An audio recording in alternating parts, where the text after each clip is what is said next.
Tonight, you'll be dozing off from the back seat of your parents' car, softly cradled by the gentle hum of the engine as it travels homeward late at night along a country highway.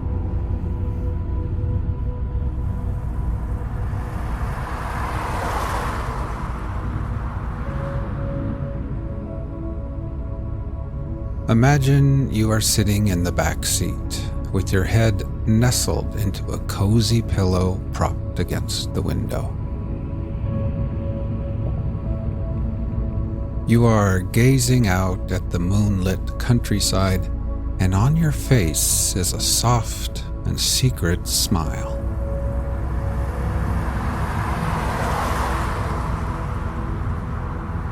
It's late Friday night after playing in the pep band at your brother's basketball game far from home.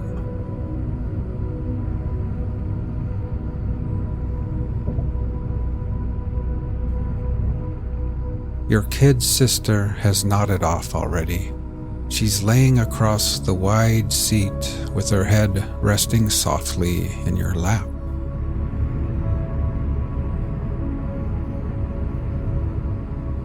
You are tired too after a long week of high school and homework, but you're also full of wonder, and that smile on your face is perfectly concealed in the shadows, only illuminated sporadically by the flickering flashes of light cast from the headlights of oncoming cars.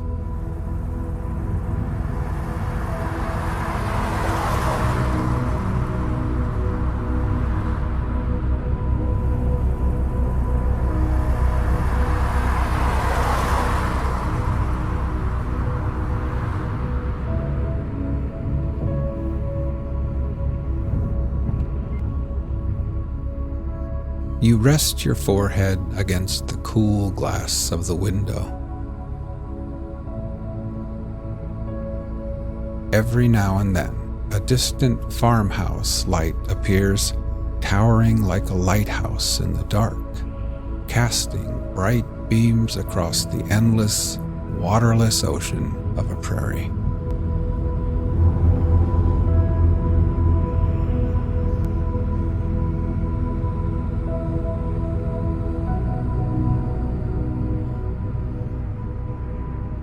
Now, slowly we'll begin to relax.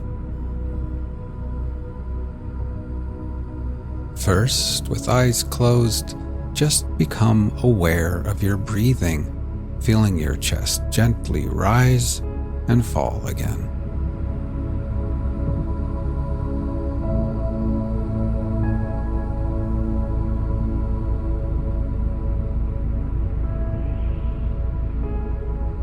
Next, we'll try taking a few deeper breaths, filling our lungs with air, holding it, and then gently exhaling and letting it all go. Ready? Inhale deeply, hold for 3, 2, 1, and then exhale.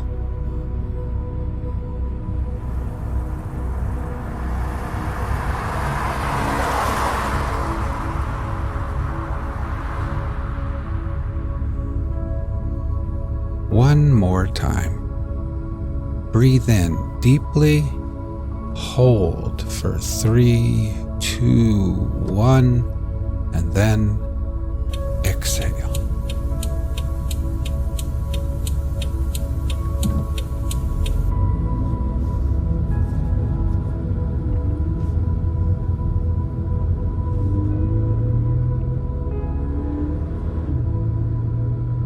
And try thinking to yourself, as I sit here in the back seat, I can feel gravity's pull tugging me gently back towards Earth.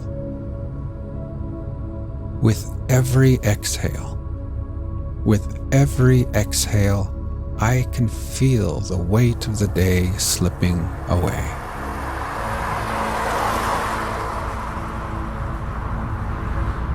I can feel my feet, my ankles, calves, knees, and my legs, each part of me relaxing deeper and becoming heavier and more relaxed.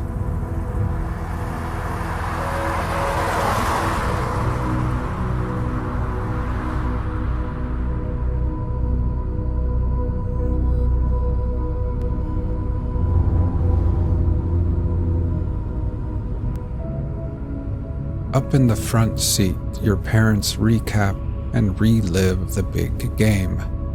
They talk of jump shots and fouls, rebounds and timeouts. You close your eyes, but when you picture the crowded gymnasium, you remember something much sweeter than basketball.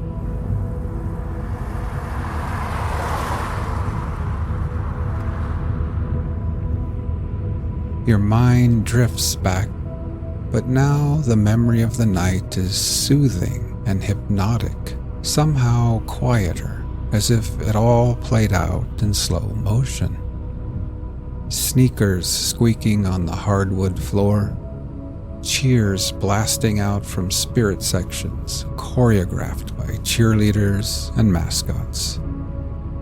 The aroma of popcorn and hot dogs snaking its way from concessions all the way through the hot air, above the teams and players and referees, and then high into the packed stands where you and the band played and cheered and sang. You quietly reflect on how unexpected your first love appeared in your young life.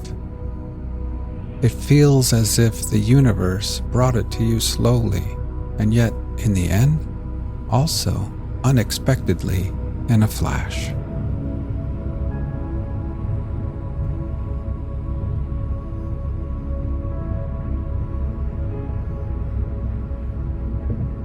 Now let's try taking a few more deep breaths. Ready? Breathe in deeply. Hold for 3, 2, 1, and then exhale.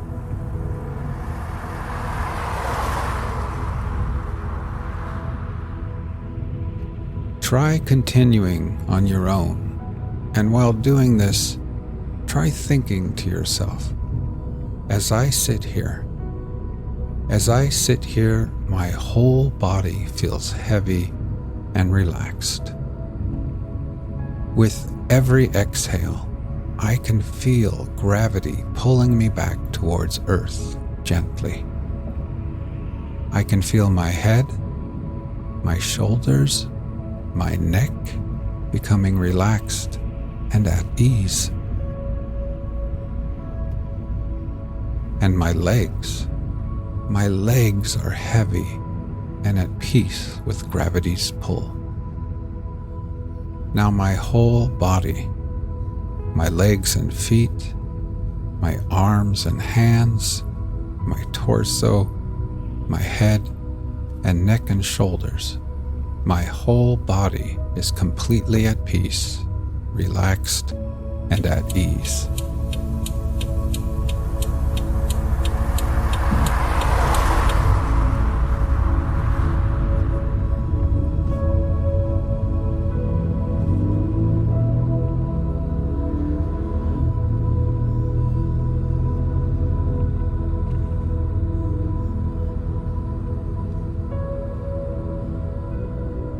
For weeks and weeks at band practice and at games, you had played right there next to each other, bumping elbows, close enough to catch quick flashes of fragrances, close enough for smiles, quick glances, silly and innocent flirtations without considering really when and where or if you might actually ever kiss. And then, unexpectedly, tonight, it just happened.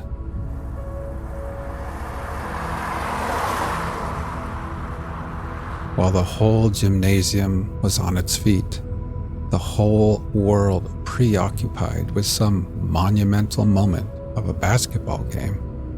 It just happened right there in the minuscule universe between the two of you.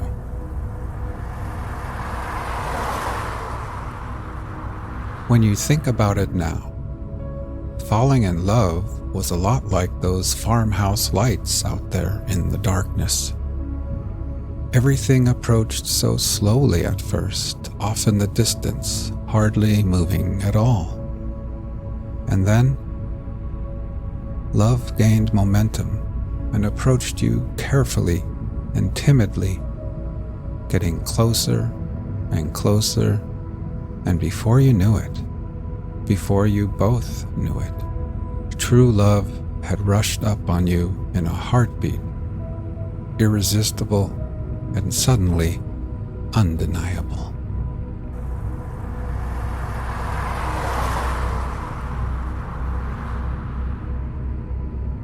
You smile now, thinking how you had always imagined your first kiss would happen somewhere private and hidden, and yet, in the end, yours was out in the open and in front of hundreds of people who never even saw it.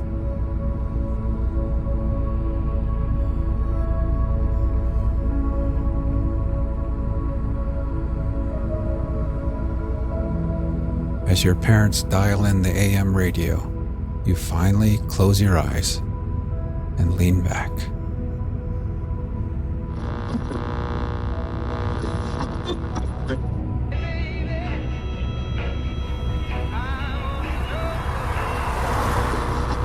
Walden by Henry David Thoreau. Economy, Part 2. As this business was to be entered into without the usual capital, it may not be easy to conjecture where those means that will still be indispensable to every such undertaking were to be obtained.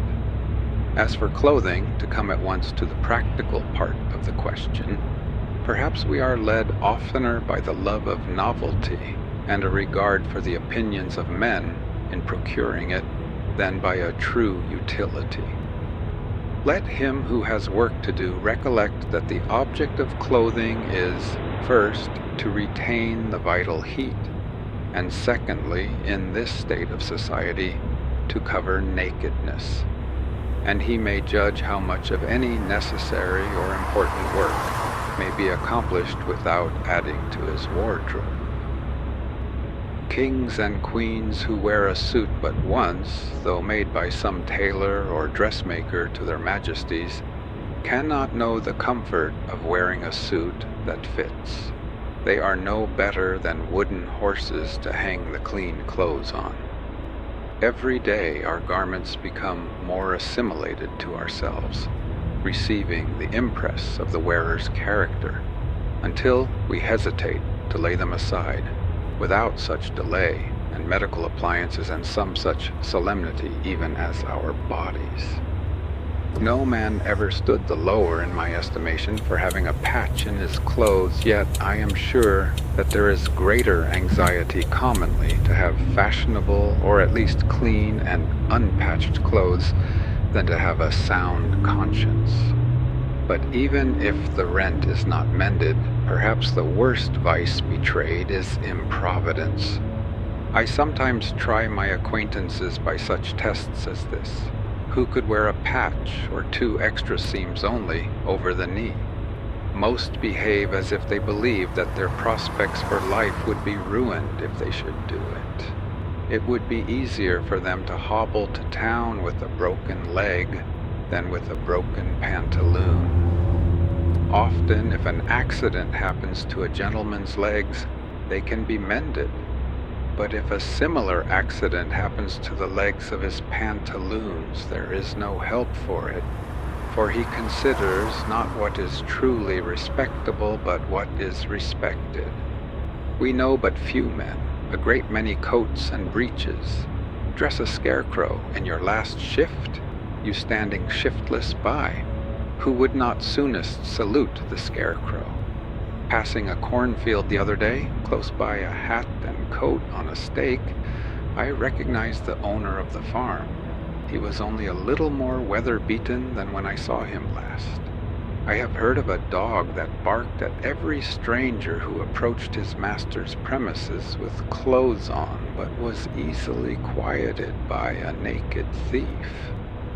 It is an interesting question how far men would retain their relative rank if they were divested of their clothes. Could you, in such a case, tell surely of any company of civilized men which belong to the most respected class?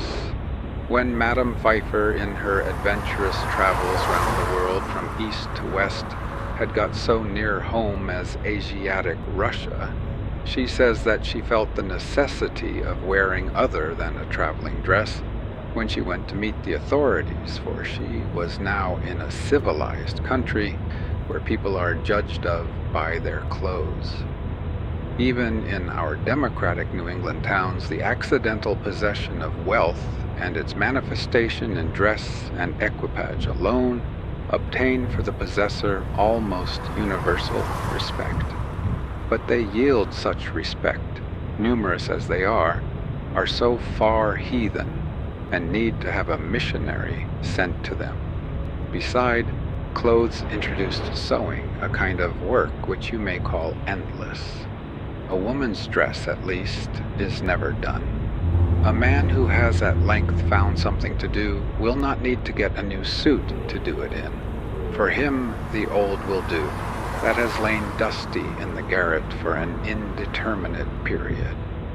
Old shoes will serve a hero longer than they have served his valet, if a hero ever has a valet. Bare feet are older than shoes, and he can make them do.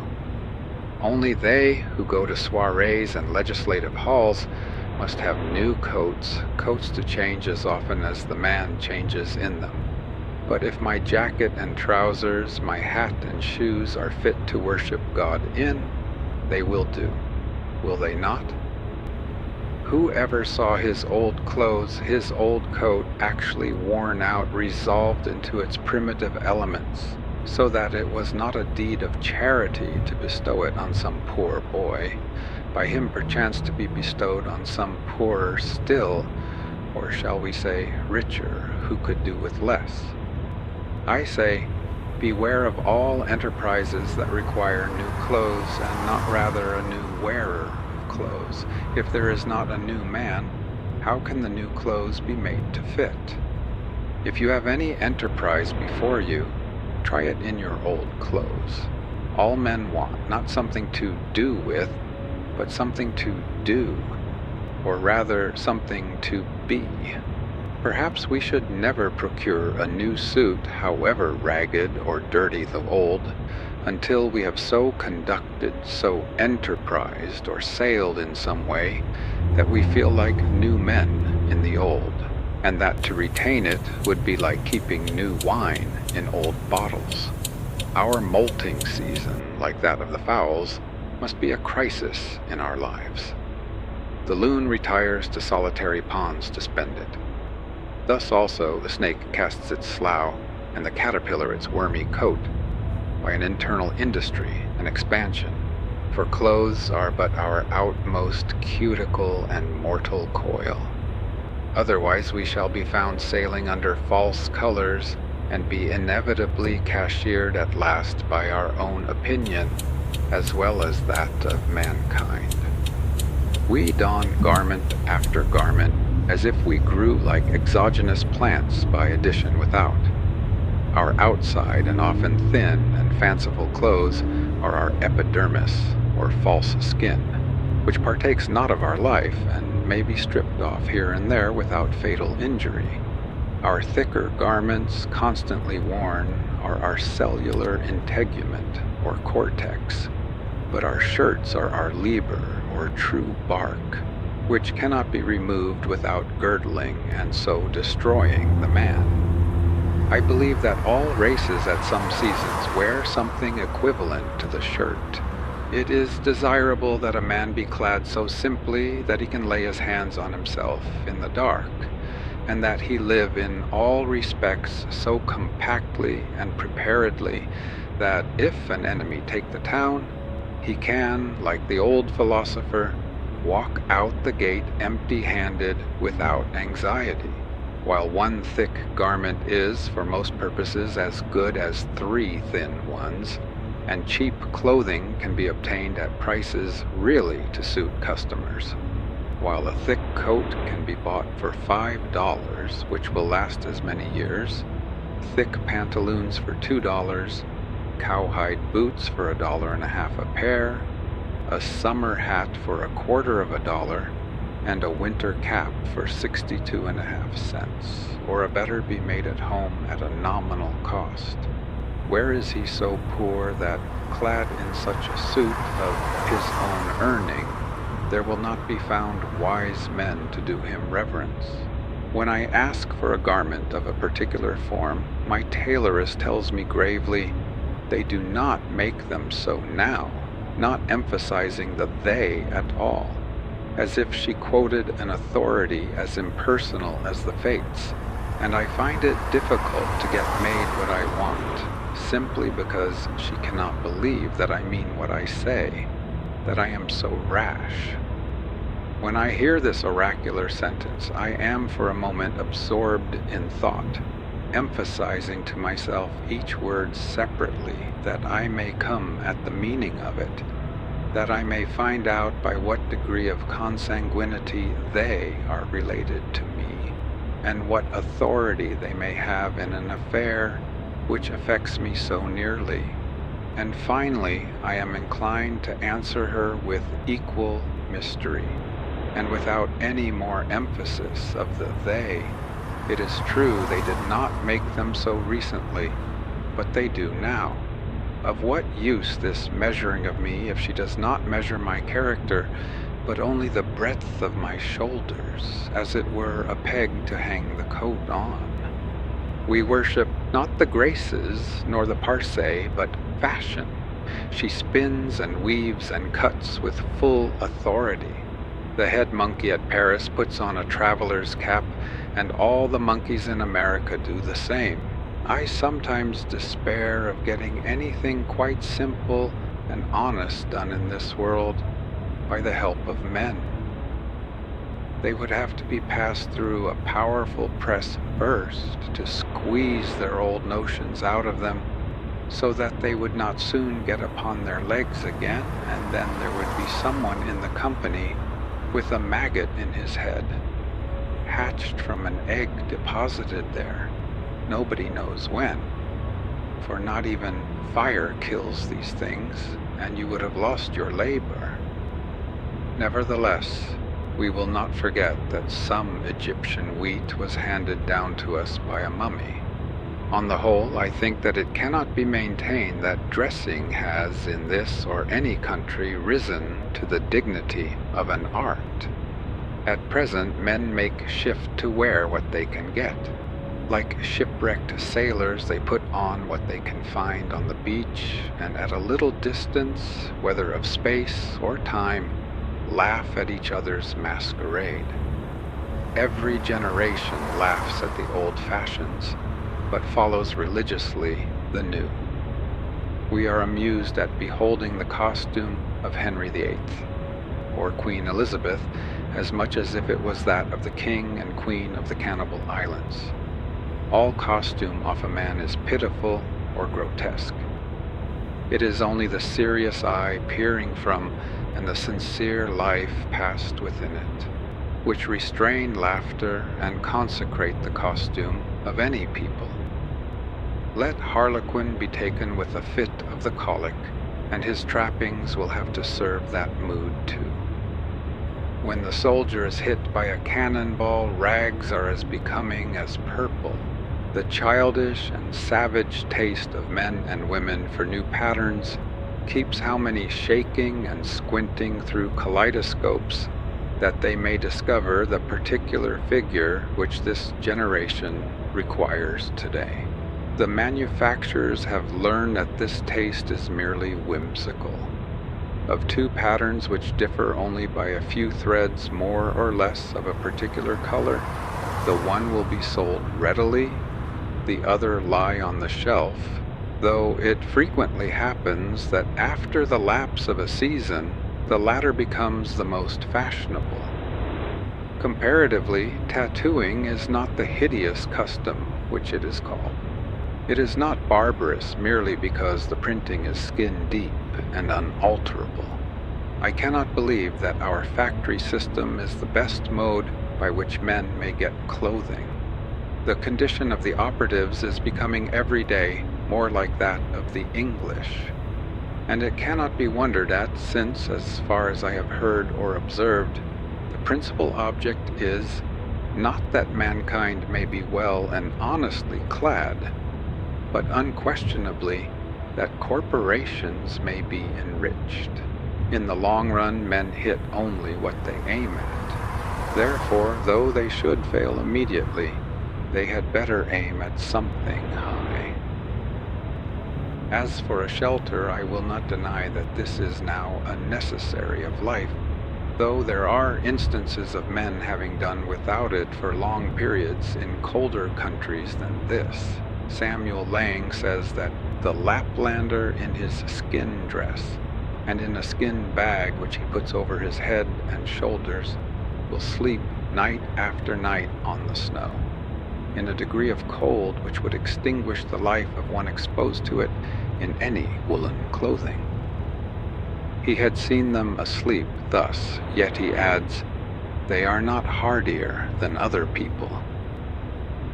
But probably man did not live long on the earth without discovering the convenience which there is in a house, the domestic comforts which phrase may have originally signified the satisfactions of the house more than of the family, though these must be extremely partial and occasional in those climates where the house is associated in our thoughts with winter or the rainy season chiefly, and 2/3 of the year, except for a parasol, is unnecessary. In our climate, in the summer, it was formerly almost solely a covering at night. In the Indian gazettes, a wigwam was the symbol of a day's march, and a row of them cut or painted on the bark of a tree signified that so many times they had camped. Man was not made so large-limbed and robust, but that he must seek to narrow his world and wall in a space such as fitted him.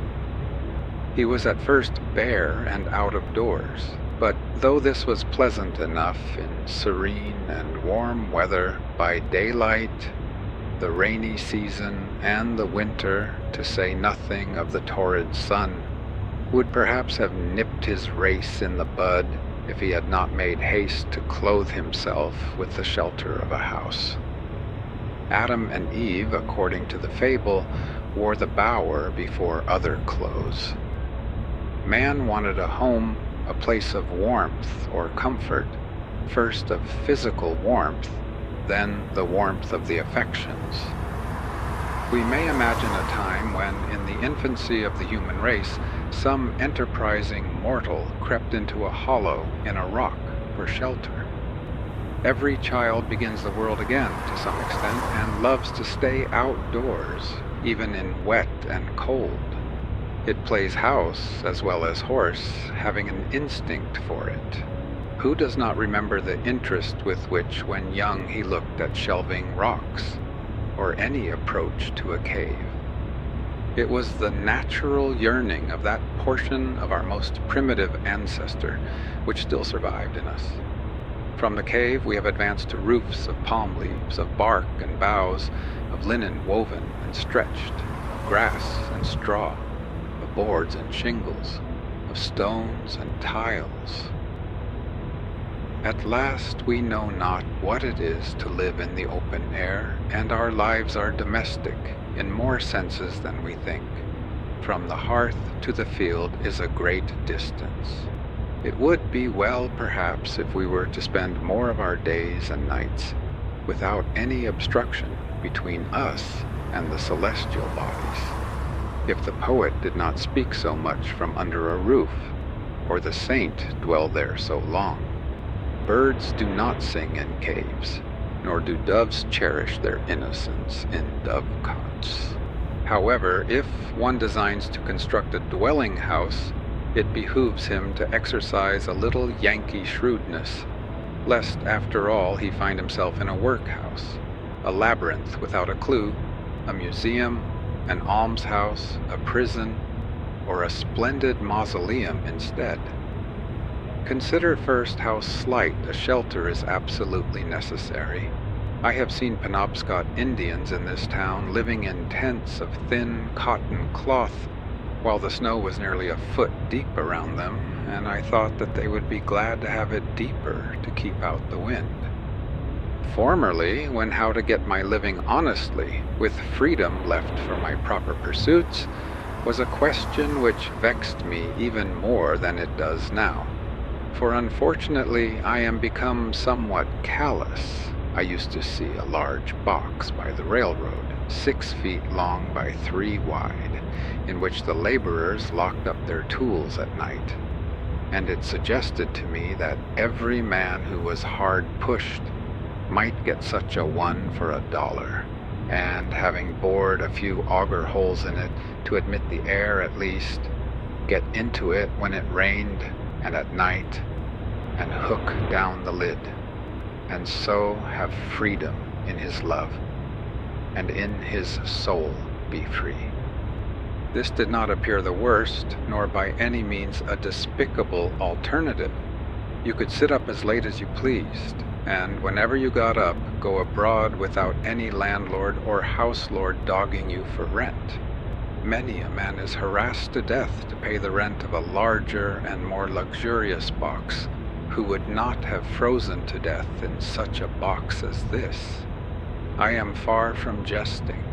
Economy is a subject which admits of being treated with levity, but it cannot so be disposed of. A comfortable house for a rude and hardy race that lived mostly out of doors was once made here almost entirely of such materials as nature furnished, ready to their hands. Gookin, who was superintendent of the Indians subject to the Massachusetts colony, writing in 1674, says, "The best of their houses are covered very neatly, tight, and warm with barks of trees, slipped from their bodies at those seasons when the sap is up, and made into great flakes with pressure of weighty timber when they are green. The meaner sort are covered with mats which they make of a kind of bulrush, and are also indifferently tight and warm, but not so good as the former.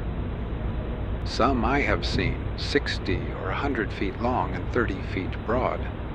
I have often lodged in their wigwams and found them as warm as the best English houses." He adds that they were commonly carpeted and lined within with well-wrought embroidered mats, and were furnished with various utensils. The Indians had advanced so far as to regulate the effect of the wind by a mat suspended over the hole in the roof and moved by a string. Such a lodge was in the first instance constructed in a day or two at most, and taken down and put up in a few hours, and every family owned one, or its apartment in one. In the savage state, every family owns a shelter as good as the best, and sufficient for its coarser and simpler wants. But I think that I speak within bounds when I say that, though the birds of the air have their nests, and the foxes their holes, and the savages their wigwams, in modern civilized society, not more than 1/2 the families own a shelter. In the large towns and cities, where civilization especially prevails, the number of those who own a shelter is a very small fraction of the whole. The rest pay an annual tax for this outside garment of all, become indispensable summer and winter, which would buy a village of Indian wigwams, but now helps to keep them poor as long as they live. I do not mean to insist here on the disadvantage of hiring compared with owning, But it is evident that the savage owns his shelter because it costs so little, while the civilized man hires his commonly because he cannot afford to own it, nor can he, in the long run, any better afford to hire. But, answers one, by merely paying this tax, the poor civilized man secures an abode which is a palace compared with the savage's.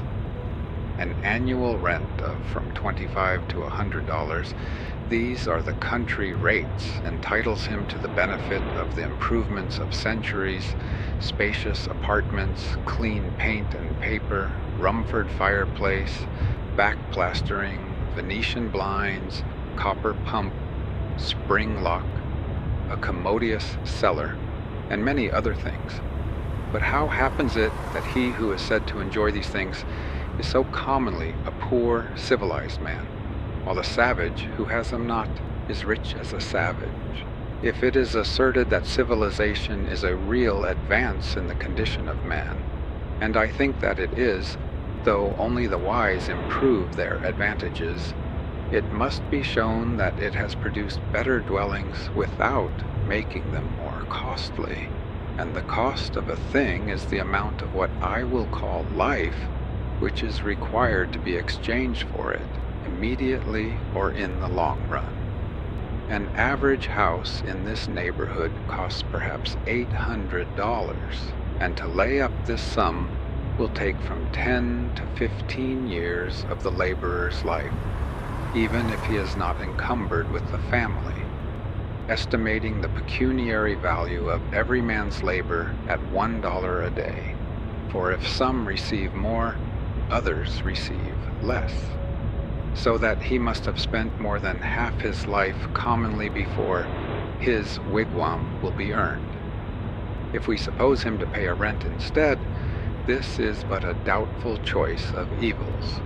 Would the savage have been wise to exchange his wigwam for a palace on these terms?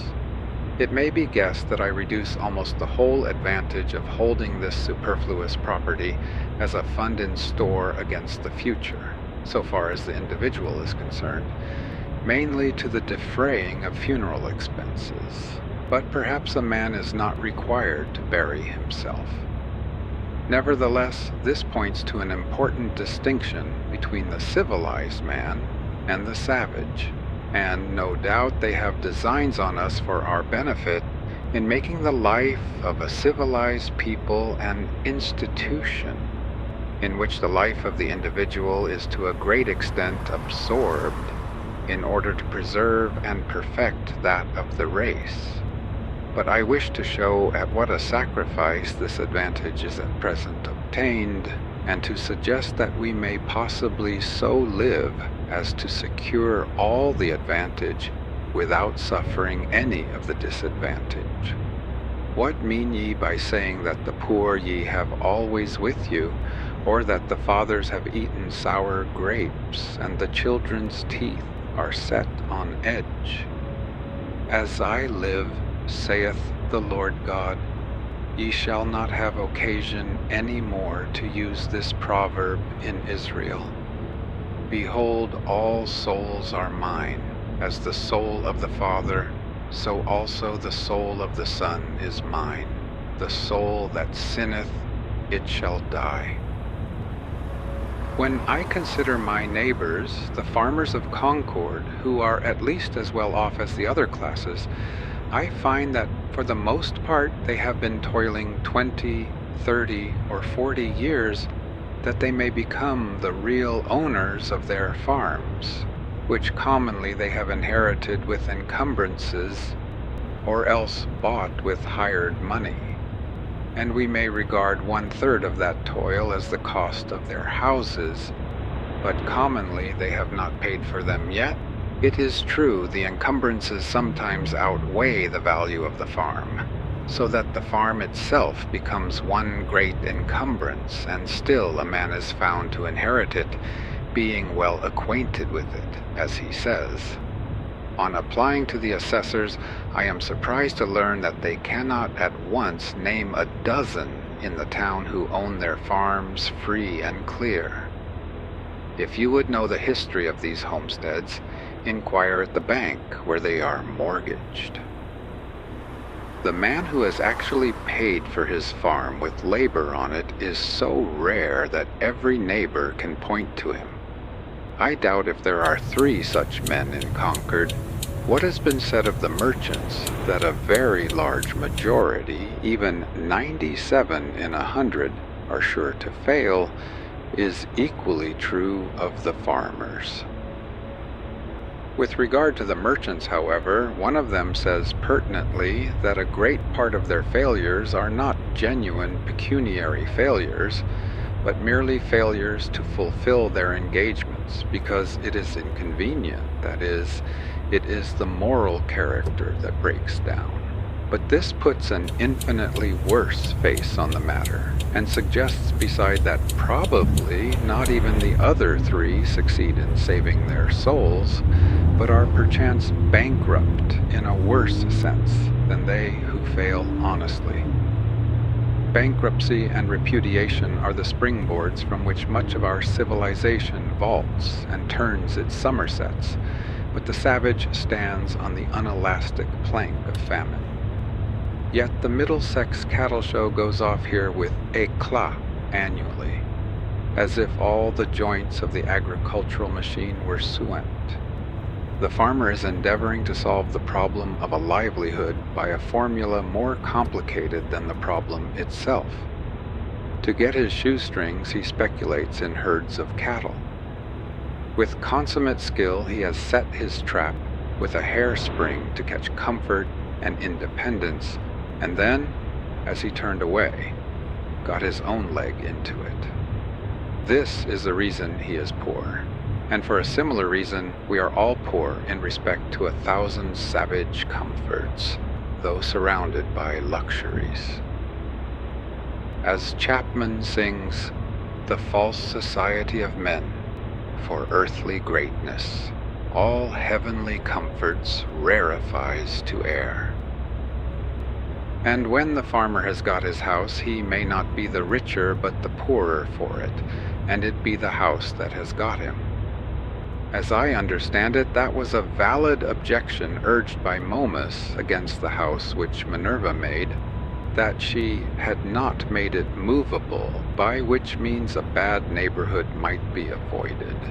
And it may still be urged, for our houses are such unwieldy property, that we are often imprisoned rather than housed in them, and the bad neighborhood to be avoided is our own scurvy selves. I know 1 or 2 families at least in this town who, for nearly a generation, have been wishing to sell their houses in the outskirts and move into the village, but have not been able to accomplish it, and only death will set them free. Granted that the majority are able at last either to own or hire the modern house with all its improvements. While civilization has been improving our houses, it has not equally improved the men who are to inhabit them.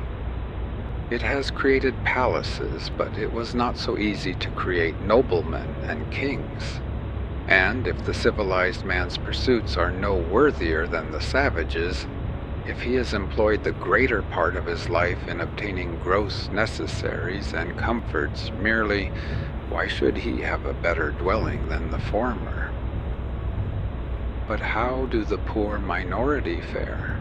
Perhaps it will be found that just in proportion as some have been placed in outward circumstances above the savage, others have been degraded below him.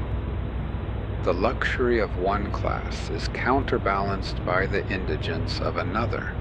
On the one side is the palace, on the other are the almshouse and silent poor. The myriads who built the pyramids to be the tombs of the pharaohs were fed on garlic, and it may be were not decently buried themselves. The mason who finishes the cornice of the palace returns at night perchance to a hut not so good as a wigwam. It is a mistake to suppose that in a country where the usual evidences of civilization exist, the condition of a very large body of the inhabitants may not be as degraded as that of savages. I refer to the degraded poor, not now to the degraded rich. To know this, I should not need to look farther than to the shanties which everywhere border our railroads, that last improvement in civilization, where I see in my daily walks human beings living in sties and all winter with an open door, for the sake of light, without any visible, often imaginable wood pile, and the forms of both old and young are permanently contracted by the long habit of shrinking from cold and misery, and the development of all their limbs and faculties is checked. It certainly is fair to look at that class by whose labor the works which distinguish this generation are accomplished. Such, too, to a greater or less extent, is the condition of the operatives of every denomination in England, which is the great workhouse of the world. Or I could refer you to Ireland, which is marked as one of the white or enlightened spots on the map. Contrast the physical condition of the Irish with that of the North American Indian, or the South Sea Islander, or any other savage race before it was degraded by contact with the civilized man. Yet I have no doubt that that people's rulers are as wise as the average of civilized rulers. Their condition only proves what squalidness may consist with civilization. I hardly need refer now to the laborers in our southern states who produce the staple exports of this country and are themselves a staple production of the South, but to confine myself to those who are said to be in moderate circumstances. Most men appear never to have considered what a house is, and are actually, though needlessly poor all their lives, because they think that they must have such a one as their neighbors have. As if one were to wear any sort of coat which the tailor might cut out for him, or gradually leaving off palm leaf hat or cap of woodchuck skin, complain of hard times because he could not afford to buy him a crown. It is possible to invent a house still more convenient and luxurious than we have, which yet all would admit that man could not afford to pay for.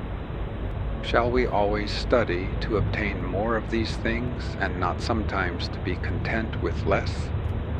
Shall the respectable citizen thus gravely teach, by precept and example, the necessity of the young man's providing a certain number of superfluous glow shoes and umbrellas and empty guest chambers for empty guests before he dies? Why should not our furniture be as simple as the Arabs or the Indians? When I think of the benefactors of the race, whom we have apotheosized as messengers from heaven, bearers of divine gifts to man, I do not see in my mind any retinue at their heels, any carload of fashionable furniture. Or what if I were to allow, would it not be a singular allowance, that our furniture should be more complex than the Arabs, in proportion as we are morally and intellectually his superiors? At present our houses are cluttered and defiled with it, and a good housewife would sweep out the greater part into the dust hole, and not leave her morning's work undone.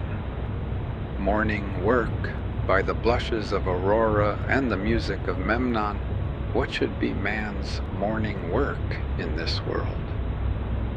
I had 3 pieces of limestone on my desk, but I was terrified to find that they required to be dusted daily, when the furniture of my mind was all undusted still, and I threw them out the window in disgust. How then could I have a furnished house? I would rather sit in the open air, for no dust gathers on the grass, unless where man has broken ground. It is the luxurious and dissipated who set the fashions, which the herds so diligently follow. The traveler who stops at the best houses, so called, soon discovers this, For the publicans presume him to be a Sardanapalus, and if he resigned himself to their tender mercies, he would soon be completely emasculated. I think that in the railroad car we are inclined to spend more on luxury than on safety and convenience, and it threatens without attaining these to become no better than a modern drawing room, with its divans and ottomans and sunshades and 100 other oriental things, which we are taking west with us, invented for the ladies of the harem and the effeminate natives of the Celestial Empire, which Jonathan should be ashamed to know the names of. I would rather sit on a pumpkin and have it all to myself than be crowded on a velvet cushion. I would rather ride on earth in an ox cart with a free circulation than go to heaven in the fancy car of an excursion train and breathe a malaria all the way. The very simplicity and nakedness of man's life in the primitive ages imply this advantage at least, that they left him still but a sojourner in nature. When he was refreshed with food and sleep, he contemplated his journey again. He dwelt, as it were, in a tent in this world, and was either threading the valleys or crossing the plains, or climbing the mountain tops. But lo, men have become the tools of their tools. The man who independently plucked the fruits when he was hungry is become a farmer, and he who stood under a tree for shelter, a housekeeper. We now no longer camp as for a night, but have settled down on earth and forgotten heaven. We have adopted Christianity merely as an improved method of agriculture. We have built for this world a family mansion, and for the next a family tomb. The best works of art are the expression of man's struggle to free himself from this condition. But the effect of our art is merely to make this low state comfortable and that higher state to be forgotten. There is actually no place in this village for a work of fine art. If any had come down to us to stand, for our lives, our houses and streets furnish no proper pedestal for it. There is not a nail to hang a picture on, nor a shelf to receive the bust of a hero or a saint. When I consider how our houses are built and paid for, or not paid for, and their internal economy managed and sustained, I wonder that the floor does not give way under the visitor while he is admiring the gewgaws upon the mantelpiece, and let him through into the cellar to some solid and honest, though earthy foundation. I cannot but perceive that this so-called rich and refined life is a thing jumped at, and I do not get on in the enjoyment of the fine arts which adorn it, my attention being wholly occupied with the jump, for I remember that the greatest genuine leap due to human muscles alone, on record, is that of certain wandering Arabs who are said to have cleared 25 feet on level ground. Without factitious support, man is sure to come to earth again beyond that distance. The first question which I am tempted to put to the proprietor of such great impropriety is, who bolsters you? Are you one of the 97 who fail, or of the 3 who succeed? Answer me these questions, and then perhaps I may look at your baubles and find them ornamental. The cart before the horse is neither beautiful nor useful. Before we can adorn our houses with beautiful objects, the walls must be stripped, and our lives must be stripped, and beautiful housekeeping and beautiful living be laid for a foundation. Now, a taste for the beautiful is most cultivated out of doors, where there is no house and no housekeeper.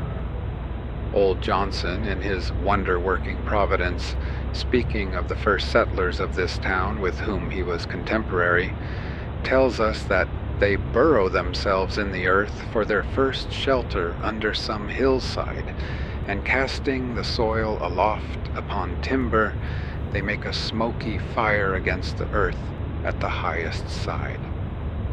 They did not provide them houses, says he, till the earth, by the Lord's blessing, brought forth bread to feed them. And the first year's crop was so light that they were forced to cut their bread very thin for a long season. The secretary of the province of New Netherland, writing in Dutch in 1650 for the information of those who wished to take up land there, states more particularly that those in New Netherland, and especially in New England, who have no means to build farmhouses at first, according to their wishes, dig a square pit in the ground, cellar fashion, 6 or 7 feet deep, as long and as broad as they think proper, case the earth inside with wood all round the wall, and line the wood with the bark of trees or something else to prevent the caving in of the earth. Floor this cellar with plank and wainscot it overhead for a ceiling, raise a roof of spars clear up, and cover the spars with bark or green sods, so that they can live dry and warm in these houses with their entire families for 2, 3, and 4 years, it being understood that partitions are run through those cellars which are adapted to the size of the family. The wealthy and principal men in New England in the beginning of the colonies commenced their first dwelling houses in this fashion for 2 reasons. Firstly, in order not to waste time in building and not to want food the next season. Secondly, in order not to discourage poor laboring people whom they brought over in numbers from fatherland. In the course of 3 or 4 years, when the country became adapted to agriculture, they built themselves handsome houses, spending on them several thousands.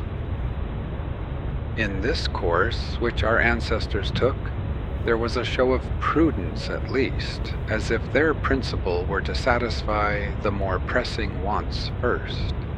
But are the more pressing wants satisfied now? When I think of acquiring for myself one of our luxurious dwellings, I am deterred, for, so to speak, the country is not yet adapted to human culture, and we are still forced to cut our spiritual bread far thinner than our forefathers did their wheaten. Not that all architectural ornament is to be neglected even in the rudest periods, but let our houses first be lined with beauty, where they come in contact with our lives, like the tenement of the shellfish, and not overlaid with it. But alas, I have been inside 1 or 2 of them, and know what they are lined with.